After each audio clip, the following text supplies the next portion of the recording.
Right then, hello everybody. Let's get this thing started. Thanks for your patience. Firstly, good afternoon, good morning, good evening, whichever applies to you, wherever you are in the world. It's great to have you here for our last Chat Talent webinar of 2017. We've got lots more planned for next year, and we'll keep you posted on those. You'll know me probably by now, but just in case, I'm Alan, your host, and today's webinar is all about how to turbocharge your in-house recruitment performance. And our speakers today are Danny Hodgson and Kraig Payne of Foresight. It's great to see so many people have signed up for today's event, particularly as there was no mention of artificial intelligence, machine learning, chatbots, or blockchain. So well done, Danny and Kraig, for still encouraging people to get along to this event. Foresight are providers of, to date, as far as I know, the only system that is purpose-built for recruitment forecasting. And their technology is pretty cool. It's very powerful. But today isn't about that. It's about how you can do this stuff yourself if you really want to. And as per the last webinar, I'll be asking questions as we go through Danny and Craig's presentation, assuming I have them, which I'm sure I will. And at the end, we'll move on to questions from you guys. I'll field those and ask Danny and Kraig the questions on your behalf, because if we open up the microphones, it'll be chaos because we've got so many people attending. But feel free to start submitting those through the Q&A button at the bottom of your screen as we walk through the conversation. And if you put them in the normal chat area, the chances are I'll miss them. So make sure you do put them in the Q&A piece. There's a little button either at the top or the bottom of your screen, depending on how you've got yourself set up. And we'll get through as many of those as we can, but we will be wrapping up bang on time as ever. So any we don't tackle, either myself, Kraig, or Danny will come back to you after the event on those. So without further ado, enough of me. Over to you, Danny and Kraig. Let's get this party started. Thanks, Alan. Hi, everyone. Well, we're pretty excited to be hopefully sharing some great content, which we think will specifically help in-house recruitment professionals at all levels. So let me just share my screen. Let's be fingers crossed.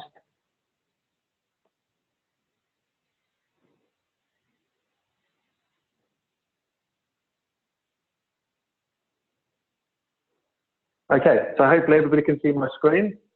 So the title of the webinar today, how to turbocharge your in-house delivery. So sounds pretty grandiose, doesn't it? So whilst we don't think there is one silver bullet to solve everything, we do think there is one thing that can impact pretty much every single objective you guys are chasing, whether it's time, cost, quality, diversity, inclusion, candidate experience, which is a bit of a hot topic at the moment, and hiring manager experience as well.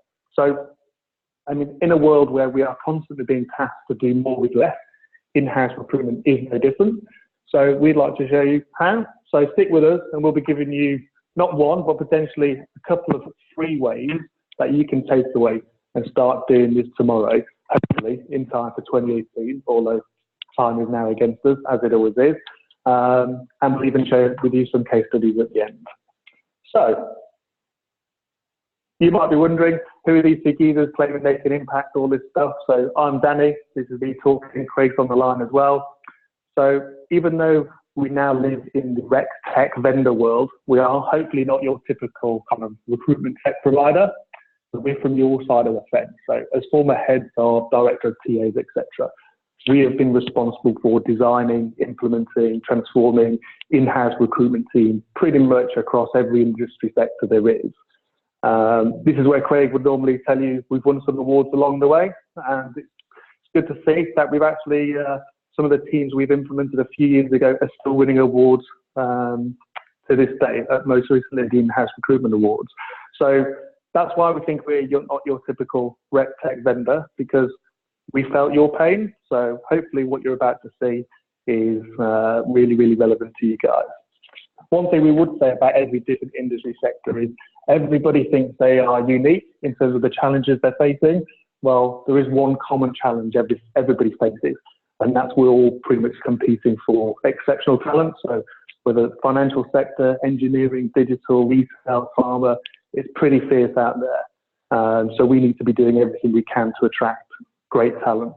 So after all, that's what everybody claims is their greatest asset, right? So I'll pass over to Kraig. Cheers, Danny, and good afternoon, everyone. So I'm the other half of the equation. My name's Kraig, and I suppose just to kick us off, if there's one thing that gets written about an awful lot in our industry, it's this enigma that is proactive recruiting. And if there were an eternal quest, as the top of the slide suggests, I think certainly that would be it. You know, it's been around for a while as a statement, but truly, has anybody really cracked it yet? So that's the question. And what do we actually mean by proactive recruitment? And equally, why should we bother moving from a reactive world to a proactive hiring methodology? Well, for us, there's some quite obvious, tangible benefits for any business to get into that proactive space. Nothing that's rocket science, things that you're probably already measuring, measuring your success against. So, you know, the time it takes to reach an offer or even a hire within your organization is going to reduce. Certainly the cost associated is going to reduce.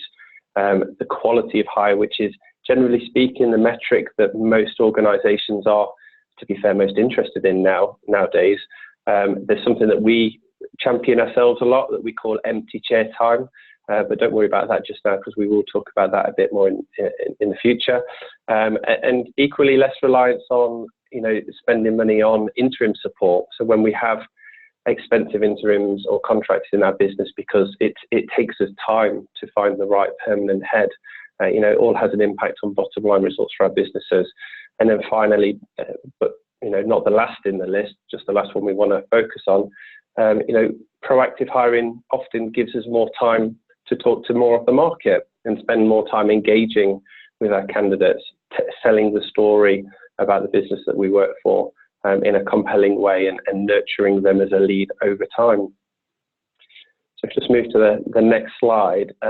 Something that's really, really close to my heart, and I'm doing a bit of work with the clients at the moment, so I'm kind of feeling this pain with them through by proxy almost, is around this time of year, or often maybe the end of the financial year, we always get faced with the same sorts of questions in internal recruitment. And we've listed a few of them out here, but, you know, we are faced with needing to, I suppose, provide a service to our business to deliver great hires as quickly, cheaply, and as efficiently as possible.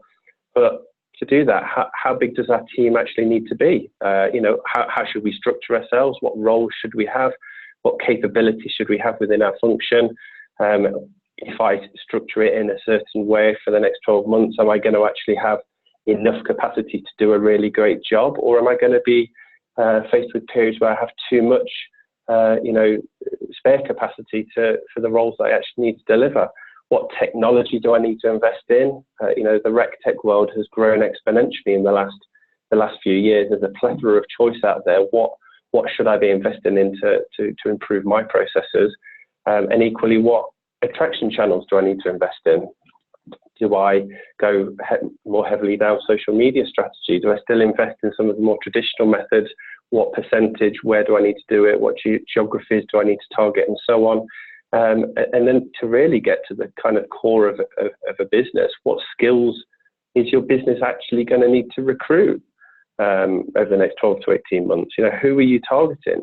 It's a big world out there. It's a very, very wide market. So to spread yourself thinly across all the types of skill set that your organization might need to recruit is going to be a tough job. And equally, what candidate types should we be targeting across those different channels?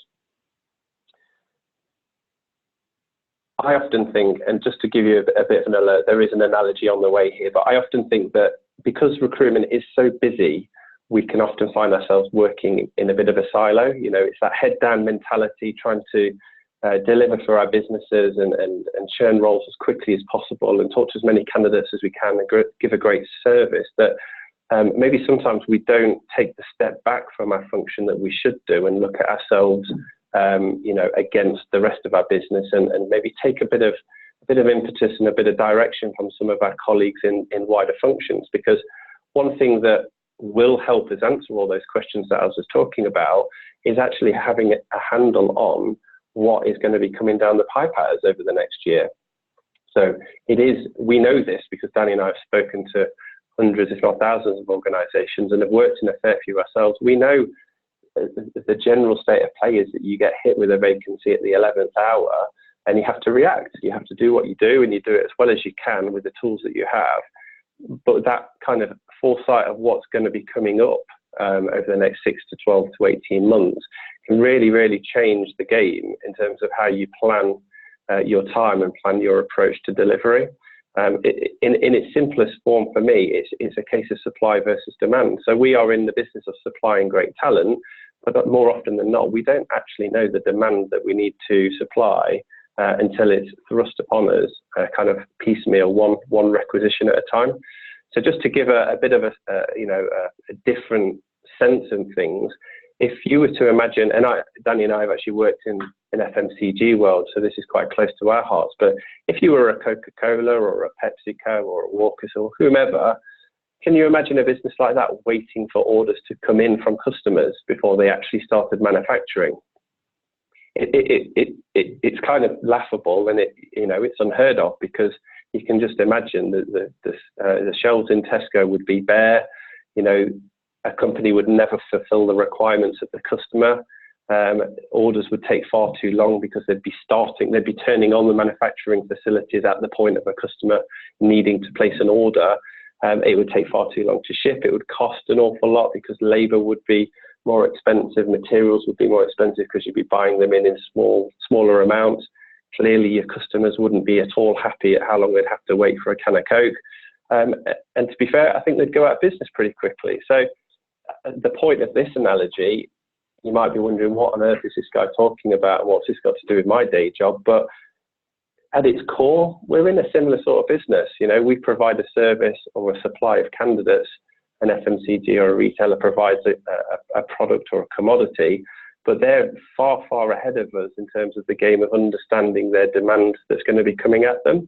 And because of that, they've been able to refine how they work, where they invest, what they plan to do, and how they get better year on year to deliver and delight their customers time and time again.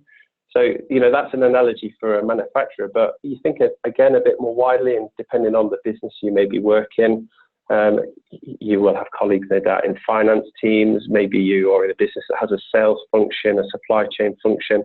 All of our colleagues in these wider functions do forecast.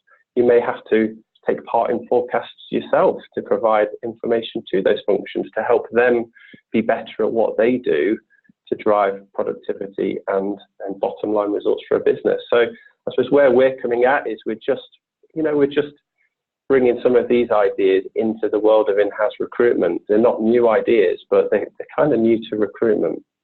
So yeah, I shall leave you with that analogy. Back to you, Danny.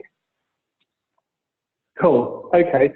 So I think I was told a couple of weeks ago that there are about 23,000 different HR tech providers in the HR space. I think Alan actually corrected me. It's nearer 27,000, which is pretty incredible, isn't it? So if you think of recruitment as a process, there's pretty much a shiny tool for every single part of that cycle.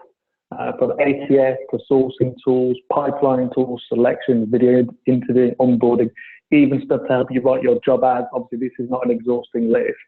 But there's pretty much a tool out there for your every whim. However, and it's a big however, there is a part of the process that in-house recruitment folk have either been ignoring, burying their head in the sand, or it just hasn't occurred to them to address it. And that is the foundation of all recruitment processes, is having a hiring plan or a recruitment forecast. So we think and we believe, and this is why we started this crusade, that every single in-house recruitment function should be underpinned by having a recruitment forecast or a hiring plan. And typically, this would underpin all the decisions of which tech above it you buy as well, ironically. So but don't just take our word for it. We commissioned some research and we pulled in some data from about 130 organizations from FTSE 100, SMEs, and even startups. And this is what they told us. this is just a snippet. We can share more if you guys are interested. High level, so 91% of all of these organisations told us their forecasting processes aren't as effective as they need to be, let alone anybody who isn't doing anything as well. So whilst that's a bit of a stark realisation, one thing you can take from it is if you sat there thinking, oh my God, I'm not doing this, what's going on? You're not alone. So that's a bit of a, if you can take some solace in that, we work with some very, very innovative, progressive businesses. And before they met kind of us, they were also ignoring this part of the process. So 91% said their processes are broken, but 76% of them said they don't even have forecasting as an objective. So, I mean, it sounds pretty common sense, doesn't it? But when we asked them what their most important metric was, it was quality of hire, then time to hire, then cost per hire. But then when we asked them what they needed to achieve better results against these metrics, it was time. So we can see what's broken here. I need more time, but we are not doing the one thing that gives us more time. So, Alan, I think there was a chap who referenced something on one of your posts, maybe a chap called Chuck Solomon from memory, that time to hire is at an all-time high in the US at 42 days. So why is that the case when all of this tech out there, it should be bringing it down, not seeing that trend go up? So that's some of the research, and we can share a bit more for anybody who's interested, but that's just a snippet. So like I said, when Kraig and I set out on this crusade to bring a hiring plan to every in-house recruitment function around the globe, we were initially greeted with some myths. So myths like, well, I think we already do forecasting, but I don't get sight of it. Or I think the strategic workforce planning team do it, or finance are responsible for forecasting.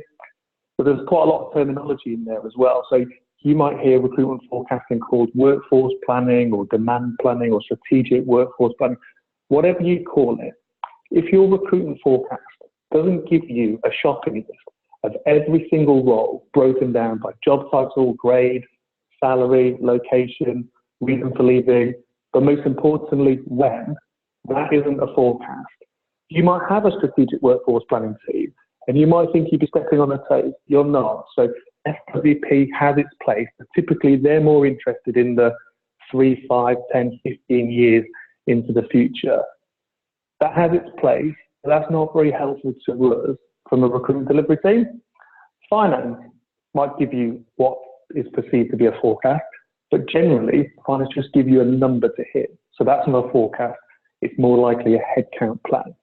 So, as I say, a forecast has to give you it broken down by job title, grade, salary, location, but most importantly, when. Anything other than that is not a forecast.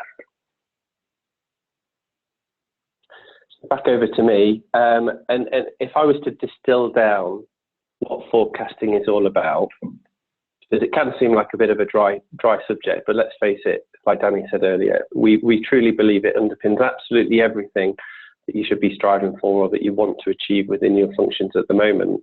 But for me, the absolute epitome of what it is all about is that it changes the philosophy of how an organisation recruits its talent.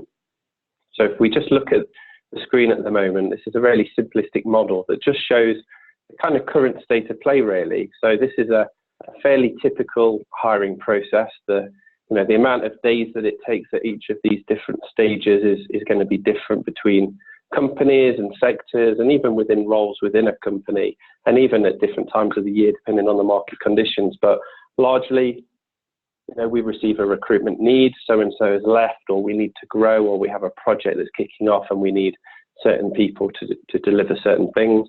We will then attract, whether that's conventional advertising, whether that's social media sourcing, whether it's a bit of headhunting or direct search.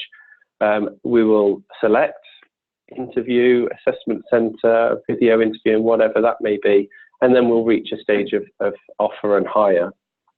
As we see at the bottom, that can be anywhere from 25 days if you're doing pretty well to 100 days plus, which is not unusual in some of the bigger corporates. But the point is, all of the work currently happens after we receive a request or a demand notification. If you get yourself in a place where you start forecasting, where we believe and where we've seen through experience ourselves running teams that are adopting these principles is that you actually shift that model. So in a proactive recruitment world, you start to get the first semblances of demand up front and ahead of time. So you start to understand who might be leaving your business on maternity in the next 6 months and who might be retiring or who's maybe heading towards resignation or whatever the reason. And you can decide consultatively as a recruiter how much of that work you actually want to do or think it's appropriate to do before that absolute hiring need happens. So that could be as much as all of the attraction, all of the sourcing, and the selection, getting to the point where you have pre-selected candidates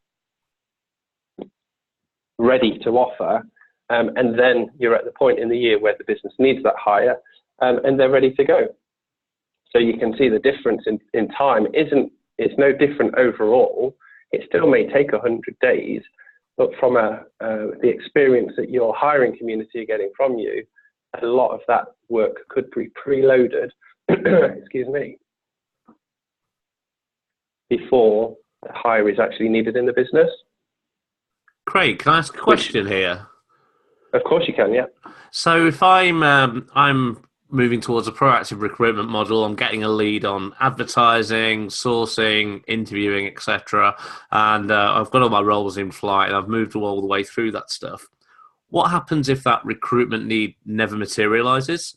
So our forecasting isn't 100% accurate, for example, or things change, shit happens, as they say, and stuff does change. What happens if that need never materializes? Is that a whole lot of work wasted?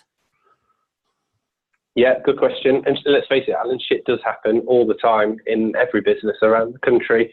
I think in reality, so where Danny and I specifically have run these kind of processes, so as a recruiter, as a recruitment team, we're not suggesting that we take away the level of business understanding and consultation in this process, but there would be a plethora of options, if you like. So it may be that some of your forecasted roles suit an attraction plan with an ambient marketing strategy, if you like, that will at least start to reach out to and engage and interact with people with the right sorts of skill sets in the right geographies or in the right job families.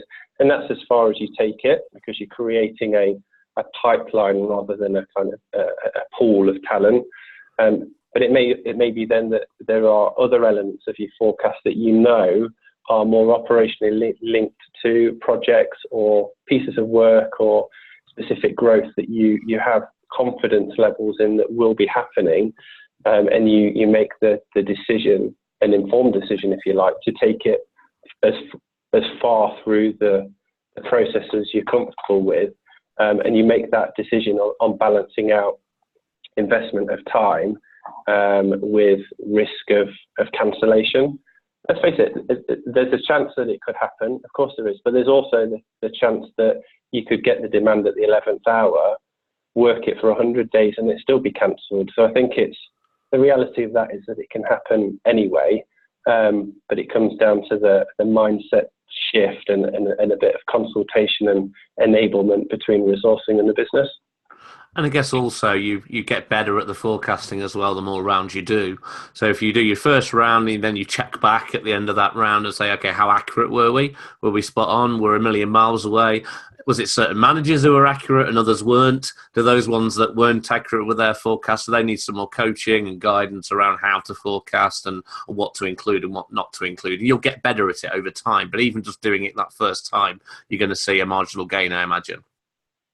Yeah, 100%. And it doesn't half help focus who in your business needs the support to improve and who's actually got it pretty nailed to start with. So you're already starting quite quickly to proportion your time, 80-20 rule, I guess, with those people that need it the most to up the competence of everyone within a business.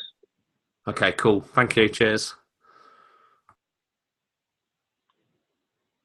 So I suppose if we were, again, to summarize what for us forecasting is all about, and having been, like we say, we linger on this point, but having been recruiters and recruitment kind of coordinators and partners and team leaders and managers and whatnot, we felt this pain, this picture that you've got in front of you, this kind of Tuesday morning, all-encompassing, everybody comes out of the woodwork with a new need that's more of a priority than the person before them, and you can't see the wood for the trees. That's no way to work. Let's face it, let's strip it all back. That is not ever going to be an environment that is conducive to high performance. So what we believe is, again, with that 80-20 rule, we should be able to work with our business to understand 80% or more of what they're going to need based on fact, not fiction, to help us plan our approach to recruitment so that ultimately we're not caught with these insanely intense times of busyness, and we can start to flatten out, I suppose our work volumes and provide a consistent high quality level of resourcing expertise to our business, rather than the peaks and the troughs that quite often happen throughout the year at the moment. Okay, cool. So we told you at the beginning that we were going to almost give you a free takeaway of how to actually physically get your recruitment forecast. So the first thing is about what does a forecasting process look like? The good thing is, or the good news is, it's a lot simpler than you think. I think perhaps one of the reasons why organizations haven't done this previously is because it's become so highly over-engineered that people think it's too difficult to do. So what we'll do is we'll quickly just break down the different stages and just show you how simple a recruitment forecast or hiring plan should be to obtain. So very quickly, stage one, define who is accountable, right? So first you have to quite simply identify who's accountable for owning this process. So we see organizations can get lost as no one really owns it. Is it resourcing? Is it HR? Is it finance? More often than not, it's somewhere in the middle and no one really puts their arms around it, so it never gets done. But why should HR, why should finance do this recruitment forecasting? They're not the ones feeling the pain. So 100%, this should be owned by resourcing. This is part of your recruitment process. Whether you like it or not, you should be gathering and getting this data, and you shouldn't be letting anyone else stop you getting this data. This is fundamental to everything you're chasing, like we said at the beginning. So stage one, define who's accountable. Stage two, let's think about the info that would add value to you and your role. So typically, this is all about stuff like your known leavers. So gathering your known leavers, like resignations, retirees, mat leavers, growth, restructure, projects, early career programs. I mean, restructure, that's a funny one because a lot of organizations stop resourcing from forecasting with the old, oh guys, we're going through too much change at the moment to forecast. Well, actually, the truth is every business is change, and they change rapidly. And if they're not changing, they're probably going to be out of business in 5 years' time. So the harsh reality is that you should forecast in spite of restructure and in spite of change, because that is where the vast majority of your forecasting data will come from. So, stage three, let's define who will physically know this information. So who will know this info out their business? 99% of the time, it's the line managers. They know this granular level detail of their team more than anyone. And as it goes up the chain, you'll start to flush out all of those projects, the growth plans that normally you get the heads up with a week before they actually go live. But then suddenly that's recruitment's fault because we haven't got 25 contact center operatives or 14 HR business partners ready to go, that kind of thing. So stage four, let's ask these guys, the people from the business, in a consistent, very simple format. So you can use Excel, you can use Google Docs, but even these have limitations, but it's a good start. But keep it simple. You can always build on it later. But the quickest way to turn people off giving you this information is if your spreadsheet looks like an architect's blueprint. Keep it simple. Keep it almost yes, no questions. Stage five, make sure you use the data. So turn it into meaningful strategic plans. Now you're no longer the administration transactional recruiter you were yesterday. You have a list of every role broken down by job title, business unit, location, but most importantly when, imagine what you can do with that. You can regionalize your recruitment. You can project-base it. You can split it by recruiter. But it's really important that you translate it into meaningful data. And stage 6. So stage 6, some not so good news. So you've gone through stage 1 to 5. You've got some unbelievable data. You're off and running, hiring left, right, and centre, smashing all expectations. You've already probably seen initial impact of having this data. The business are loving you for it. But the stark reality is that data you've gathered, as your businesses change, so will the data. So we recommend you gather this data multiple times a year. We've seen through case study after case study, the optimal frequency is every quarter. However, we do work with some businesses that do it monthly, but we've seen the optimal frequency is every quarter. Danny, quick question on that. For a smaller organisation, maybe, would it be necessary to still do it 4 times a year? What you think potentially? Less. Well, I don't know whether it's either you do it less often or you could do it more often. I don't know. You could speak from experience more than me. I'm just interested to know how you got to that 4 times per year. Why has that become the optimal amount, and what are you basing that on? Yeah, so the way we got to every quarter or 4 times a year is every month is probably too often for a hiring manager to provide you this data and might become too laborious for them. And it also allows them to fall back into that reactive mindset of, oh, it doesn't matter if I get it wrong this month. I've got next month to do it. Every quarter really makes them think about a good chunk of time. Every 6 months or every half yearly, we do still work with organisations who do it. But in our opinion, we feel your business will change too often over a 6-month period. So you will miss out on some really valuable data. So that's kind of the reason why we recommend every quarter. Okay, that makes sense. I guess you've got enough experience on your belts now to know the ones that it's worked for and the ones it hasn't, etc. Just on that stage 1, defining who is accountable. Just out of interest, why do you see that it's a resourcing team who are accountable rather than the hiring manager themselves for their particular area? Yeah, so if we could fast forward 12, 24 months, I'd love to see the hiring managers being accountable for providing this and it being in their job description. But at the moment, the line managers probably haven't connected the dots to think, oh, the pain I'm feeling about productivity and empty chair and all this kind of stuff is linked to me not providing this info. They probably haven't made that connection themselves yet. So the people who are feeling the pain are the business, the line manager, but then ultimately the recruitment team, because they then seem to be slow and reactive. So at the moment, no one else is going to fix that problem other than the recruitment or resourcing delivery team.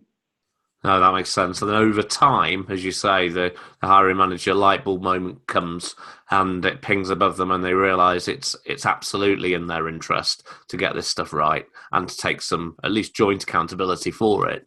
And they'll genuinely see the benefits then. Okay, cool. Exactly.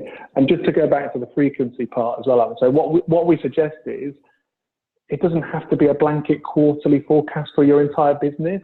You might forecast quarterly for your more stable functions like your head office, corporate functions, but sales, if you're a consulting business-led organisation or retail, you might allow certain other functions to do it every month. So it doesn't have to be the same frequency throughout your business. That can vary just as long as you have got the infrastructure to support the data coming in different frequencies. So you can vary it within your business, but we'd say the good starting point, day 1, do it every quarter. Okay, cool. Cheers. Okay. So we talked at the beginning about time, cost, quality, D&I or diversity and inclusion, candidate, hiring manager experience. So onto some pretty obvious improvements. Because you've been given the gift of time, you can now do a hell of a lot of the recruitment process, like Kraig said, before the job need hits. Therefore, your time to hire reducing. And like Kraig said, the recruitment process still takes a normal amount of time, but the vast majority of that legwork is done proactively, which leads us to a question, is time to hire actually a relevant metric anymore? Perhaps that's another webinar for another webinar. are more down the path of empty chair metric, which we'll explain shortly. And then because you've been given a hiring plan, you're less reliant on costly methods such as third-party agencies. Your media spend becomes a lot more strategic. Your expensive interim labour drops through the floor, so therefore your cost per hire drops. Because you've got more time to assess the entire market, not just who's available at that time, your quality of hire goes up. If D&I is on your agenda, as it should be, you've now got more time to create more diverse and inclusive campaigns. You've got more time to engage properly with candidates, meaning their experience rockets. And then ultimately, because you've smashed time, cost, quality, your hiring manager experience rockets. So as you can see, every single thing that you're chasing, or we're chasing with an in-house recruitment function, is intrinsically linked to having a hiring plan. Now, the good news is that there are different ways and different options, as is often the case in life, as to how to go about this. And certainly from Danny and I's perspective, anybody that starts doing any kind of forecasting in any way, shape or form is a huge victory, because as an industry, we just believe firmly that this is a no-brainer. It's something that we should all start doing more of, learn together, refine and improve, and start to, finally grasp that sense of proactivity that we're all talking about. What we've done today is just listed out three of the more obvious options. So to start us off, option number one, conversation-led, recruitment. Take ownership of this in the first instance. Go and use it as a tool to engage with your business stakeholders. It's often difficult to get a seat at the table, or whatever you want to call it, with your business stakeholders. So, having something meaningful to talk about and bringing something to them that will add tangible benefits to their processes and their business is a very good starting point for a conversation. The benefits are clearly that it's cheap, although it will also clearly cost the time involved by the individuals doing the talking, but it's an internal cost at worst. And like I say, it's an opportunity to increase engagement rather with your business stakeholders. The less, I suppose, the negative side of things is that it can be very time consuming. It's hard to scale a person or a couple of people if you have lots and lots of hiring managers or team managers rather that you would want to engage with to build that bottom-up hiring plan that Danny's spoken about. You may have inconsistency, so you may have 3, 4, 5 of your team going off in different directions, asking different things, using the data in different ways. So, that's just something to keep an eye on. And that data potentially could be out of date before a cycle completes, depending on how quickly you can get out and speak to all of those people. But, and this is a big but and a very big positive but, it's a starting point. And any kind of starting point is a really good thing.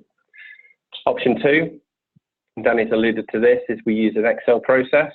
We all love Excel, but let's try not to keep it clunky. So this would be a good way of you collating the data, keeping it in one place, and maybe having a hybrid and not having to get out face to face with all of your stakeholders.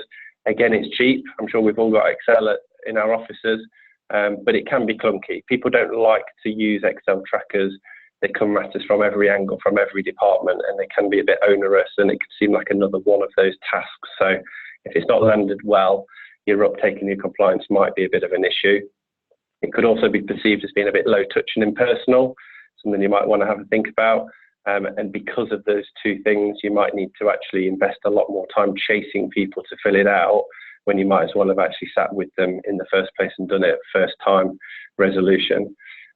Collating all that data can be difficult if you've got hundreds of spreadsheets floating around all over the place. And again, you might have that difficulty depending on how quickly you can get a cycle done, of getting all the data together in one place quick enough to make meaningful use of it. But again, it's a start, and it's a very good start. And that's where a lot of companies are at the moment, if they're doing anything in this space. Option 3, which is close to our heart, unsurprisingly, is using some forecasting software that's purpose-built for the task at hand. On the plus side, it's designed to do this. So it's purpose built. You know, it takes away all of the pain points that we've just discussed and makes life very, very easy for you. It automates all your data collation, so you don't have any of that administration to worry about. And that means that you can actually spend your time using the data to drive insight and operational improvement rather than gathering data and constantly going back out of the business to review it. User experience is going to be easy and quick, but don't just take our word for it. Come and talk to us afterwards if you're interested. And more importantly, you can reforecast in seconds as many times as you need to keep that data kind of as fresh as possible. But clearly, there's a downside, which is that it does come at some cost. But that's for you to talk to us about to understand where the return on investment is, which is where I link nicely back to Danny to finish us off. Okay, cool. I'm conscious of time now, so I will race through this, I promise. So, as Kraig mentioned, everything we do, we kind of need to show a bit of ROI against it. So here's just some high-level kind of figures linked to what a forecasting process would give you back as a function and as a business. These are just some typical examples of what we see from all of our clients. You can stick in your own figures here if you're watching and think, okay, well, I wonder what ROI and actual saving that I would make. So typically we see a lot of our clients save on average in year one 25% on agency usage. So it's pretty huge. So again, you can work out your own figures there. 20% on external attraction costs because you know every single role. You can become a lot more strategic. You're not post and pray reactive. So you can utilize your media spend a lot better. Like I mentioned, you can cut your interim labor. You might choose not to, but it's within your gift of whether you do that or not. And then the big one, right? So this is where this is what a lot of our customers and HRDs and heads of resourcing are going wild for at the moment. It is that empty chair metric that we keep banging on about. So I'm going to give you one example. So one of our clients, we worked out one of their lowest level sales vacancies. These guys run about 17 to 20K a year base salary, so perceived to be quite low risk to have this role as empty within the business. We worked out with them, it cost the business 25 grand for every week that this position was left vacant. We took their time to hire from 47 to 22 days. So 47 minus 22 times 25 grand. And that's for one role. They typically had between 10 and 15 of these vacancies empty at any one time. So now times that by 15, and that's for one role at one level. Now times that by all of the other positions within your business and up the chain, we are talking about millions and millions of pounds, not in cost savings, but in extra revenue generated from a recruitment function. So better business performance by better recruitment performance. And that's kind of where we're coming at it. We can really have a massive impact on a business on the bottom line. So no longer are we cost saving or hemorrhaging cash from the HR function. We're physically putting it back on the bottom line. And hopefully this is now what's going to get us that seat at the table. So as you can see, add up all of those together, a bit of a no-brainer. So thanks for listening. There's a lot of stats there. If you're interested in hearing any more, this is where you can tap me and Kraig up. Follow us on LinkedIn for some more funny cartoons, stats, information, or anything like that. But I'll pass back over to Al for any questions. And any questions? We haven't really got much time, so I've got one question that's come in, and I'm going to actually ask this one rather than mine. So I've got a question from William. He said, what would you say is the most difficult part of transitioning from the current reactive recruitment model to a proactive recruitment model? And how can that best be tackled? You've got 30 seconds, Danny.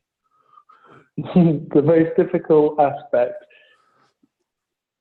it's proving to the C-suite level that this is an actual part of the recruitment process and it exists. Once you've proved that by giving them some really hard ROI, they will be your biggest sponsors. And once you've got that sponsorship, not only will they drive through this process, they might even give you a little bit of investment for some technology. Exactly. Great. No, I think that's a brilliant answer. I think that wraps it up nicely because, ultimately this isn't just about making the life of recruiters easier. It's actually about getting a table at the top, getting a seat at the top table and being seen as a genuine, strategic, a function that's adding value to the organisation, not just by saving money and recruiting quicker, but actually by adding money on that bottom line as well, and helping the organisation bring in more revenue. So I think that's a brilliant place for us to finish. So Danny, Kraig, thank you very much for your time. Everybody who's attended, thank you all for your time. This is the last chance I'm going to get to wish you all Merry Christmas. So Merry Christmas. Hope you all have a good one. We'll be kicking off more of these in the new year, and I'll keep you posted on those. So we've had a great 9 webinars so far, and I've been really impressed by everybody we've had come along and speak, and hopefully you guys have as well. So thank you very much. Thanks again, Danny. Thanks again, Kraig, and I'll see you next year. Thanks, everyone. Merry Christmas. Thank you. Merry Christmas.